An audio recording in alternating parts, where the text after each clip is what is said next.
हे बघा जेवढी पण प्रॉपर्टी आहे ती मला दे आणि जी 5 एकर गावाकडची जी जमीन आहे ना ती ह्याच्यात आणि माझ्यात विभागणी कर.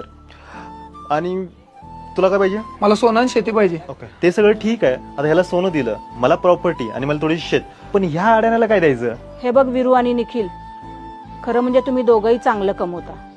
तुला नोकरी आहे आणि तुझा व्यवसाय आहे. हा शेती करतोय आणि याचं शिक्षणही नाही झालं, तर शेती याला राहू दे आणि माझं सोनं तुम्ही दोघं घेऊन जावा.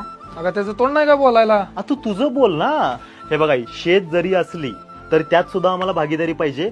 लईत लई आम्ही दोघं मिळून ह्याला अर्धा एकर जमीन देऊ शकतो. असं तसं करून महिन्याला तो 10 ने 12,000 रुपये कमवतो. हा बरोबर आहे तुझं. तसं पण तो महिन्याला 10-12 हजारच्या वरती कमवतच नाहीये. मला आई पाहिजे. बोलला हो अमिताभ बच्चनचा डायलॉग. आई मला सांग तू ह्याच्याजवळ राहणार? ह्यो महिन्याला 10-12 हजार कमवतोय शेती करून, ह्याचं पोट भरायचं अवघड आहे, तुझं पोट भरल. मी राहीन याच्याजवळ. आणि मला काय प्रॉब्लेम नाहीये. त्याला आई पाहिजे ना, राहू दे. तू आपलं आपलं घे आणि चल. आई गरिबीची झळ मी माझ्या डोळ्यानं बघितल्या ग. तू आम्हाला दप्तर घेऊन देण्यासाठी दुसऱ्या शेतात राबल्यास.